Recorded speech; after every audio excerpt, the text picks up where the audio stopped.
Hello， 大家好，我係星月巫師。今次嘅靈魂交談會咧，我好想同大家傾下關於分身喺靈魂層面嘅存在同埋意義。咁其實分身啦喺靈魂咧係一個多維度嘅延伸啦，佢可以係平行時空嘅你啦，亦都可以係靈魂喺唔同維度之中嘅你。而呢樣嘢咧係超越目前三維空間嘅你啦。其實你喺唔同嘅時空、唔同嘅地方啦，其實可以亦都有同步存在嘅你。而呢樣嘢嘅原因係在於靈魂其實有好多唔同嘅碎片嘅。而其中一個碎片就係你，但係你同時係有好多唔同嘅類似好似兄弟姊妹啦，但係其實係你靈魂嘅另一片啦。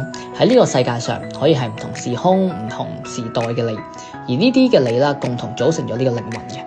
我哋可以透過一啲水晶嘅冥想啦，亦都可以透過靈性上嘅感知啦，去明白分身之間嘅一種能量流動，亦都更加能夠了解到你喺唔同地方嘅存在。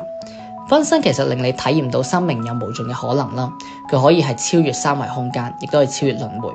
當你能夠見到你嘅分身啦，同佢產生連結嘅時候咧，其實你已經超脫咗六道輪迴，係一個揚升必經嘅階段嚟嘅。咁如果你對分身覺得有興趣，對於靈性覺得有興趣咧，想了解更多咧，其實我會好建議你啦，可以去訂閱我哋嘅靈魂月刊啦。我哋靈魂月刊喺未來咧會越嚟越講得多靈性上嘅知識，幫助大家咧向上揚升嘅。咁有興趣嘅話，歡迎 follow 我哋啦，或者查詢月刊嘅詳情。我哋下次嘅靈魂交談會再見。